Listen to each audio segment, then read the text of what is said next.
Ah.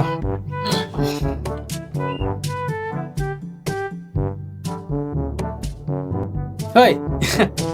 Naglalaro ako yung EXO. Ah.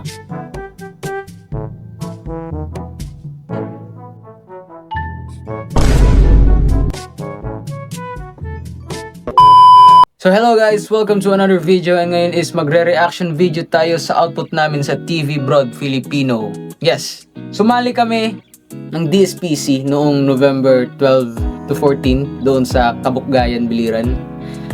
Kaya hindi na ako masyado nagpo-post sa YouTube, kung napansin nyo lang, kasi na-busy ako nagtitraining kasi kami. Last post ko pa yata is yung yung UN pageant. Yes, yun. At during ng time na yun is nagtitraining na kami nun, kaya hindi na ako masyadong nakapag-video, nag-vlog. Kasi ginagamit ko yung camera ko at ako yung technical, kasi technical ako sa team namin, which is ako yung nag-ooperate ng camera. So tara, tingnan natin yung nagawa naming output. Let's watch it! Total time neto is 6 minutes and 17 seconds. Tara, let's watch! Sa ulo. Nalagablog na balita. Kahandaan ng Kabukgayan sa DSPC, binigyang diin habang itinampo ang turismo. DepEd Aral Program sisimula na sa second quarter. Kabukgayan, buhay ang kasaysayan at kultura. George Sanico na naig sa exhibition mas laban kay Mark Disoyo. And by the way, yung kasama ko na na technical ito. Dalawa kasi kaming technical, si Mother Jihad. If you don't know, siya yung tumulong sa paggawa ng short film ko. Yan, intro namin. Drone shot.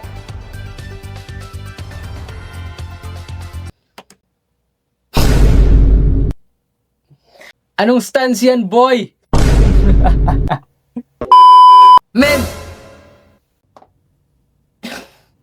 So, habang tinitake namin tong drone shot na to is tawang-tawa ako dito. Kasi feel ko nagmumukha akong tanga dun like nakaganon lang ako, nakaganyang stance. Tapos yung mga kasama ko, seryoso ako. Ay, natatawa na ako dyan.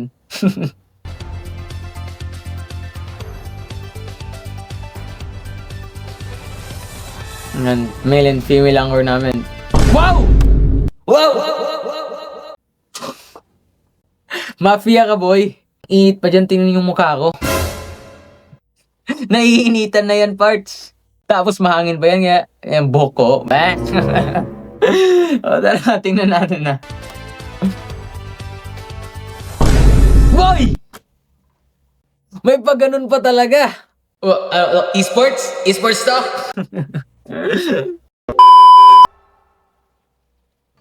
Kami ay nakaangkaban. Umaalegro. May error ka agad. Yan o, tingnan nyo. Pag-edit yata yan. Oh, and by the way, first time namin mag-compete, kaya may mga error kami. And naka-second place kami ha. Naka-second place kami. Hindi nakabantay, 24. Kasama ang mga kasapi ng MCG Network, maghahatid ng balita, Team Punto. Magandang umaga.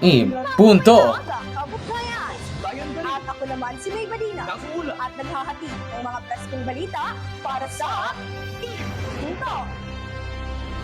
Simulan natin ang balitaan. Inilabas ng mga opisyal ng Kabukgayan ang mahahalagang pahayag sa isang mini press conference kaugnay ng turismo at paghahanda para sa DSPC 2025. Beatrice, ano ang balita? Si Bea na, si Bea. Hindi ni Mrs. Rosalie Occhio Field reporter. sabing press conference ng mga tourist spot dito sa Kabukgayan. Ibinahagi rin niya mga preparasyon ng mga opisyal para sa paghahanda ng bayan bilang host sa darating na Division School Press Conference o DSPC. Sa isinagawang mini press conference, During mini press conference, ako nag-take niyan. Ako nag-video niyan. pinit ni Mrs. Rosalie Occhio agang ang kalagahan ng tourist spot dito sa Kabukgayan bilang bahagi ng pagpapalakas ng turismo ng bayan. Ayon sa kanya, malaking tulong ang mga ito hindi lamang sa ekonomiya, kundi pati na rin sa pagpapakilala ng natatanging kultura at tanawin ng lugar. Sa pagtatapos ng press conference, nanawagan si Mrs. Agang sa publiko at mga kabataan na patuloy na suportahan ang mga programa ng bayan at maging bahagi ng pagpapalago ng turismo habang inihahanda ang Kabukgayan bilang isang maasahang host ng DSPC 2025. Ito si Beatrice Diaz para sa M. Galing. Lunsad ng DepEd ang Aral Program para sa Libre. Bakit mo? Error na naman, oh. Tingnan nyo. Mukha kang ghost dito, Bray. At intervensyon sa pagbasa ng mga mag-aaral. Para sa buong detalye, narito si Lea sa pagkit. Paiigtingin ng DepEd ang Academic Recovery and Accessible Learning o ARAL program upang masuportahan ang mga estudyanteng nangangailangan ng gabay sa pagbasa. Ayon kay Undersecretary Fatima Panuntungan, sisimulan ito sa ika-26 sa second quarter ng kasalukuyang taong panuruan.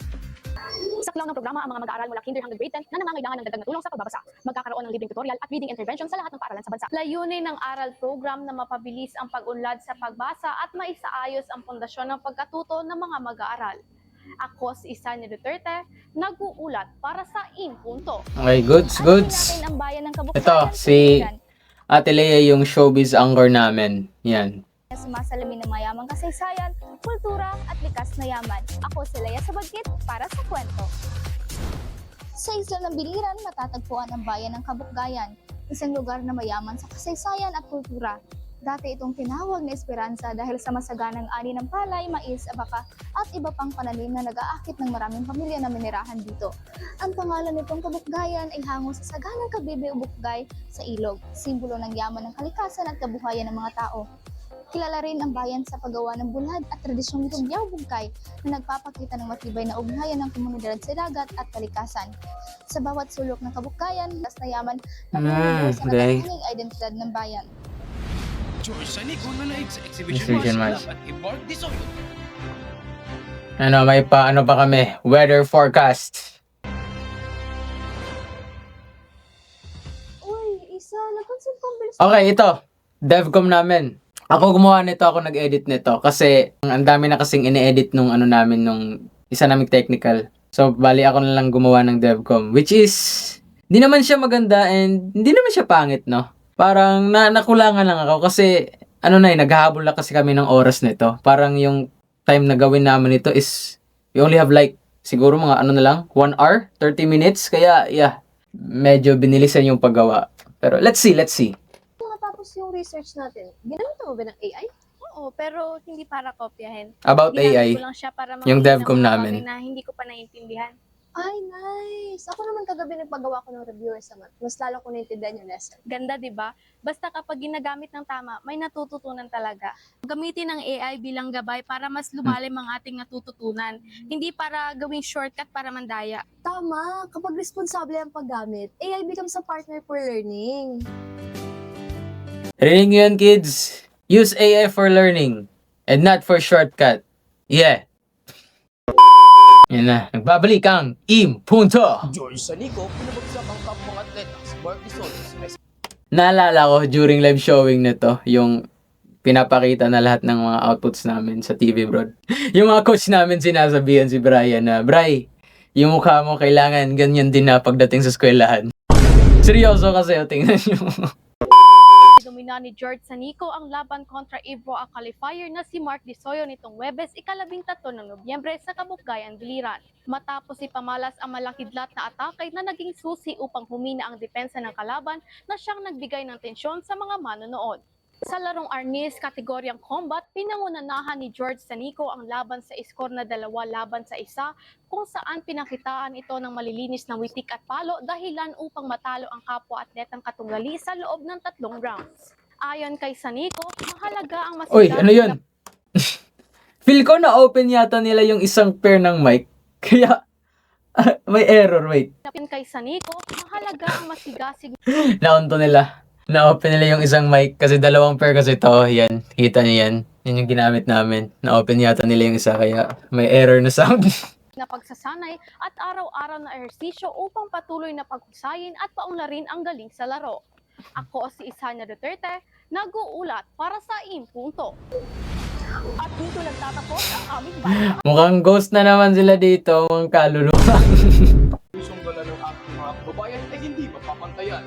Ngunit ito si Brian Perry. At ito naman si May Badilas, nagpapahatid ng balita, Impunto. Ang galing. Nice video. Kahit may mga error. So, react natin yung mga, mga photos, no? During DSPC competition. Una natin re-react yung first day after ng event. Yan. Dyan. Pagkatapos kasi ng event, pumunta kami sa sa simbahan sa Kabukgayan. Tapos yung simbahan na yun is malapit din sa dagat. Photo takings, yan. Yan. Dito na sa simbahan. Yan, ako si Brian, ako si Leia, si May, yan, si Tisanya, tapos si Bea. Wala dito yung isa naming technical kasi nagpapahinga doon sa tinutulugan namin. Mabigat yung trabaho niya eh. Dami niyang ine-edit kaya needed ang rest. Nung ginagawa ko dito, yung girls. Brian. Parang mabait na bata. Ako, wag ka na magalit!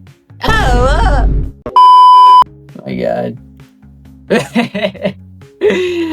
Ay, nako, si Telea. Sa ako tingnan mo. Tara, tingnan natin yung mga photos namin during awarding na. Ayan, nagkakagulo sila kasi Hakot Award yung team namin eh. Sir Johnny talaga, pumosing pa sa camera. Ano to, kambal ni Rainier? Si Dwayne. Ayan, magkamukha sila. And by the way, kay Rainier, siya yung naging best technical sa English sa TV Broad. Congrats sa'yo, man. Proud of you. Ito, tingnan nyo. Ito yung siya, natanggap niya na yung award niya. Best in technical. Gulat siya eh. Patulo na yung mga luha niya dito. Yan si Rainier. Umiiyak na. Tears of joy. Congrats, Rainier. Congrats. And ito na yung The Molder. Whole group na namin yan. Nandiyan na yung TV Broad English Fail, Radio Broad English Fail, and yung mga individuals yan. Whole photo na namin yan dyan. Congrats sa inyo sa mga nakapasok sa RSPC. Proud of you guys. Congratulations. Yan. Palakpakan natin. At doon nagtatapos yung reaction video natin, no? At reaction photos na din. Maraming salamat sa panonood and congratulations sa atin, Molder. And yes, goodbye. See you in the next vid.